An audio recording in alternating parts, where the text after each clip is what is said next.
Setyembre 4, nung isang taon po, nung ako'y nagdesisyon na umalis, malungkot po sa akin yun. Dahil alam kong hindi ako makakabalik habang nandyan pa ang Marcos. Siguro naman po alam niyo kung bakit kinailangan ko umalis. Pinagbayaran ko po yung aking paninindigan sa karapatan ng malayang pananalita. Masakit po ang mga binabato ko laban sa mga Marcoses.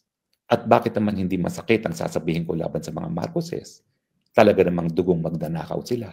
Talaga namang dugong diktador sila. At talaga namang palpak sila sa kanilang pamumuno. Tama lang po ang mga maanghang na salita ko laban sa mga Marcoses. At tinatanggap ko po yung kahirapan na naging kapalit sa aking paninindigan sa karapatang manang malayang pananalita na sabihin sa taong bayan, panahon na tanggalin sa pwesto once and for all, hindi lang ang Marcos Jr., kung hindi ang lahat ng mga Marcoses.